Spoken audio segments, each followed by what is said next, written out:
주님이 부르는 음성 널 받아주시다니 회개한 내게 임하시어 끝까지 널 도우시네. 피하지 말라 피하지 말라 우리가 곁길로 피해도 맘속에 오시리.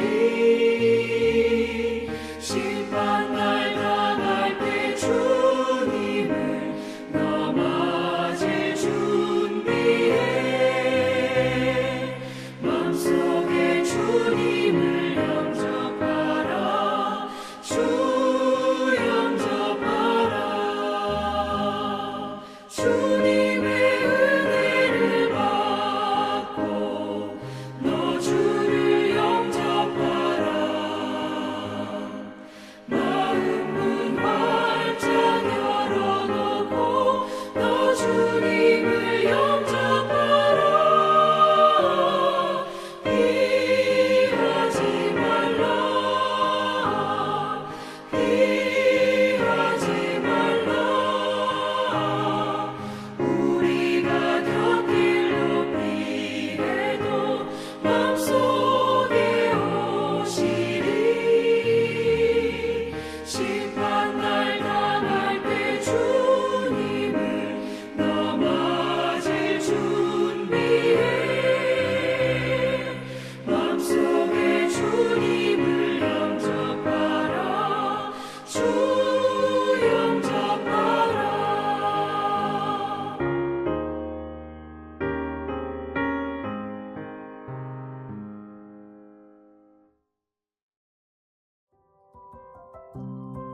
7월 23일 오늘의 말씀은 예레미야 36장 20절에서 32절입니다.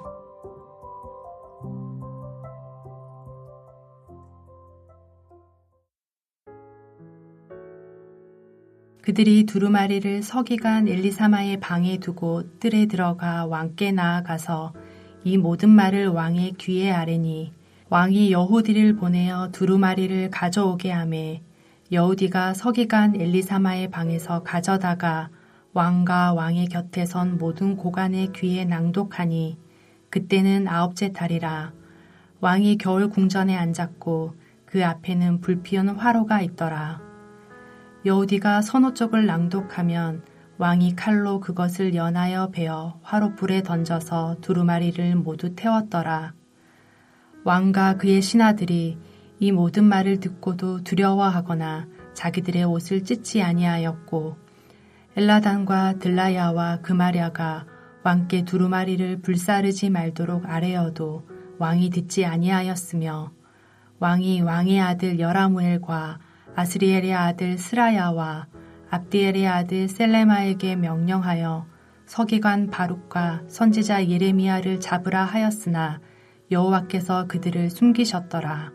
왕이 두루마리와 바룩이 예레미야의 입을 통해 기록한 말씀을 불사른 후에 여호와의 말씀이 예레미야에게 임하니라. 이르시되 너는 다시 다른 두루마리를 가지고 유다의 여호야김 왕이 불사른 첫 두루마리의 모든 말을 기록하고 또 유다의 여호야김 왕에 대하여 이와 같이 말하기를 여호와의 말씀에 내가 이 두루마리를 불사르며 말하기를 내가 어찌하여 바벨론의 왕이 반드시 와서 이 땅을 멸하고 사람과 짐승을 이 땅에서 없어지게 하리라 하는 말을 이 두루마리에 기록하였느냐 하도다.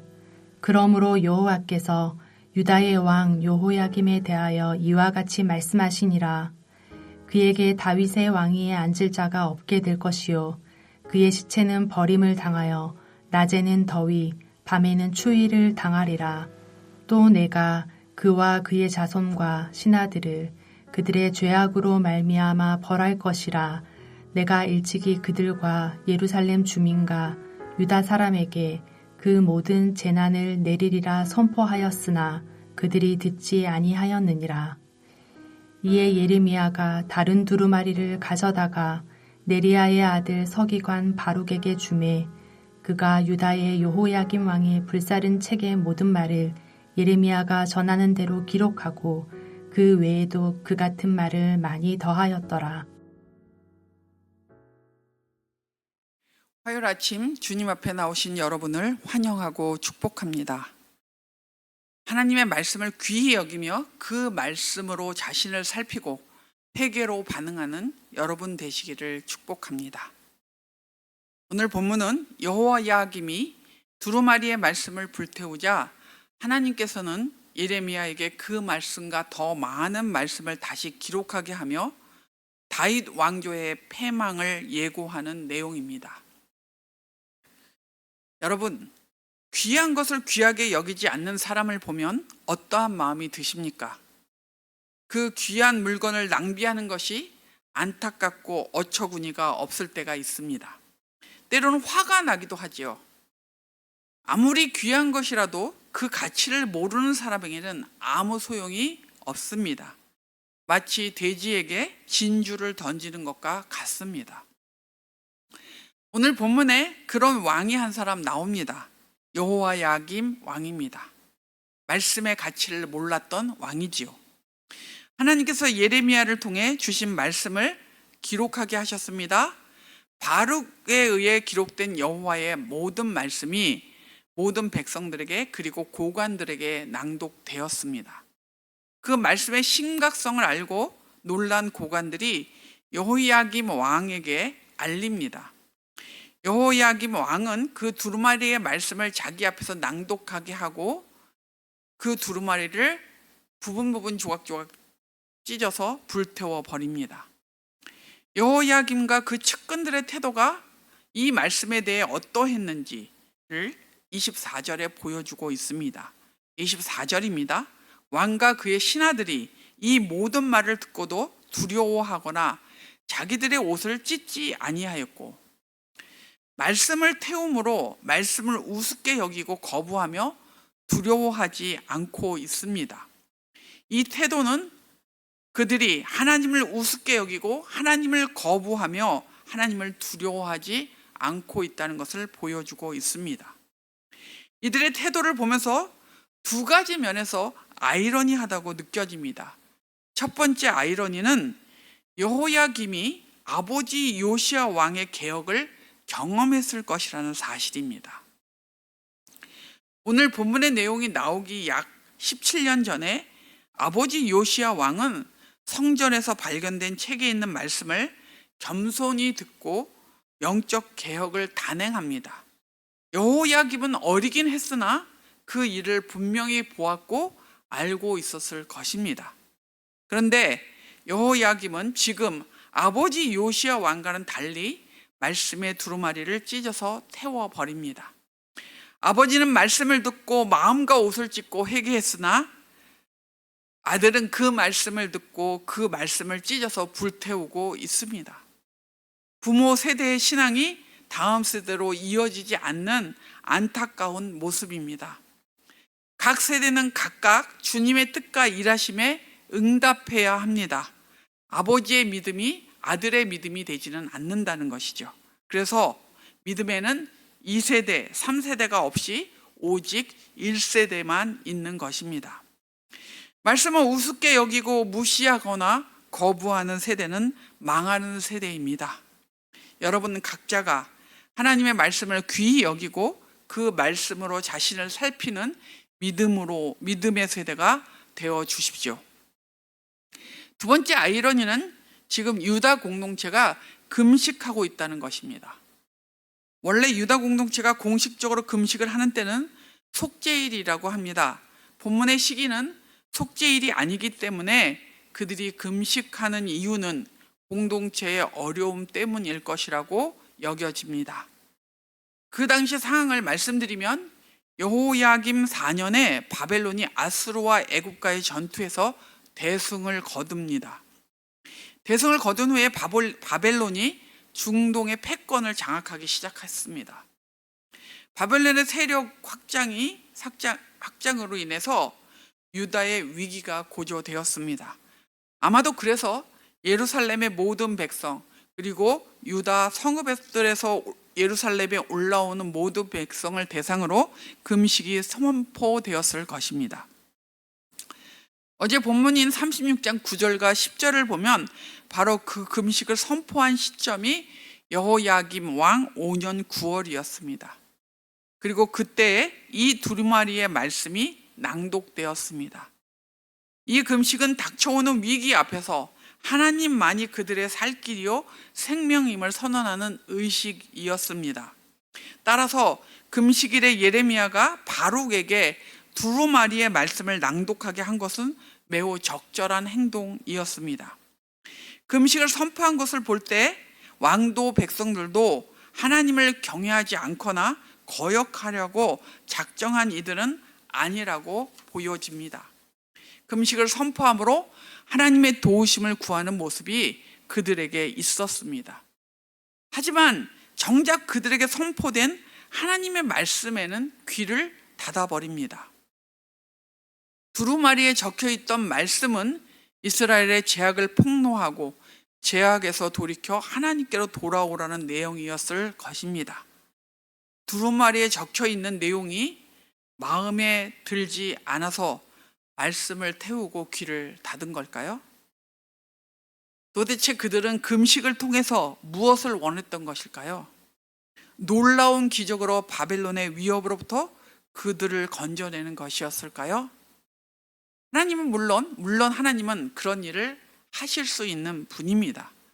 하지만 여기서 분명한 것은 여호야김과 그 백성은 하나님이 무엇을 책망하시고 무엇을 요구하시는지 아무 관심이 없었던 것 같습니다.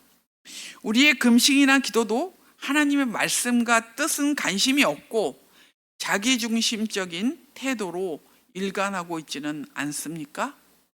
여러분, 하나님께서 우리에게 요구하시는 것은 자기중심적인 종교적 열심이 아닙니다. 하나님의 말씀과 마음을 알고 그 말씀을 귀히 여겨 자신을 살피고 회개하고 순종하는 것을 요구합니다. 아마도 여호야김은 두루마리의 말씀을 태워서 자신과 백성들에게 하나님의 말씀은 별거 아니다라고 보여주고 싶었을 것입니다. 그러나 말씀의 두루마리가 태워졌다고 하나님의 말씀의 능력이 없어지는 것은 아닙니다. 30절과 31절에 그들이 그렇게 기둥처럼 붙잡았던 성전이 있는 예루살렘이 안전할 것이라는 신념과 다윗에게 주신 영원한 언약이 철저하게 깨지게 되는 심판을 받게 될 거라고 예고하고 있습니다. 여호야김 개인이 그리고 이스라엘 공동체가 그 심판의 현장 속으로 들어가게 되었습니다. 여러분, 하나님의 말씀을 무시한 채 내 뜻에 맞는 종교적 열심이 때로 하나님과는 전혀 관계가 없는 것이 될 수 있다는 것을 기억하고 조심하십시오. 하나님의 말씀을 귀히 여기며 하나님의 말씀에서 우리에게 하시고자 하는 말씀이 무엇인지, 그리고 그 말씀을 통해 우리에게 요구하는 것이 무엇인지 바로 알고 순종해야 합니다. 우리의 기준이 아닌 하나님의 말씀을 기준으로 우리를 살피고 회개하며 말씀에 순종하는 여러분이 되시기를 축복합니다. 오늘의 암고는 말씀을 귀히 여기며 회개하라입니다. 말씀을 귀히 여기며 회개하라. 오늘 기도하실 때 우리의 마음에 맞는 그런 태도나 그런 열심이 아니라 하나님의 마음과 뜻을 아는 말씀의 은혜를 주시기를 기도하십시오. 하나님의 마음과 뜻을 아는 말씀의 은혜를 주시기를 기도해 주십시오. 기도하겠습니다. 살아계신 하나님 아버지, 하나님의 말씀을 대할 때 그 말씀을 귀하게 여기게 하여 주시고 그 말씀 속에서 하나님이 요구하시는 것이 무엇인지 또 하나님이 말씀하시는 것이 무엇인지 바로 아는 그런 믿음의 사람들 되게 하여 주시옵소서. 내 종교적인 열심으로 하나님 앞에서 무엇을 관철하고 내 뜻대로 하려고 하나님을 조종하려고 하는 그런 종교적인 열심을 버리게 하여 주시고 하나님이 말씀 속에서 말씀하시는 것이 무엇인지 바로 알아듣고 순종하고 또 자신을 살피며 회개하는 우리 모두가 될 수 있도록 은혜 주시옵소서. 온가족 캠프 막바지 준비와 일정에 주께서 은혜를 주시옵소서. 잘 끝까지 준비되게 해주시고 모든 일정이 하나님 앞에 영광이고 하나님의 뜻을 이루어 드리는 일정들이 되게 해주시고 온 공동체가 기쁨과 즐거움과 또 큰 은혜를 경험하는 그런 캠프가 되게 하여 주시옵소서. 육체적, 정서적, 물질적으로 어려운 자들에게 하나님 은혜를 베풀어 주시고 도와주시기를 기도합니다. 주님 앞에서 아버지 긍휼히 여겨주시기를 원하며 주 앞에 엎드리고 기도하는 연약한 자들에게 하나님 때를 따라 돕는 은혜를 베풀어 주시옵소서. 오늘도 주님을 의지하며 주님의 뜻을 알기를 원하는 소원함을 가지고 하루를 살겠습니다. 예수님의 이름으로 기도합니다. 아멘. 하늘에 계신 우리 아버지여, 이름이 거룩히 여김을 받으시오며 나라가 임하시오며 뜻이 하늘에서 이루어진 것 같이 땅에서도 이루어지이다. 오늘 우리에게 일용할 양식을 주시옵고 우리가 우리에게 죄 지은 자를 사하여 준 것 같이 우리의 죄를 사하여 주시옵고 우리를 시험에 들게 하지 마시옵고 다만 악에서 구하시옵소서. 나라와 권세와 영광이 아버지께 영원히 있사옵나이다. 아멘.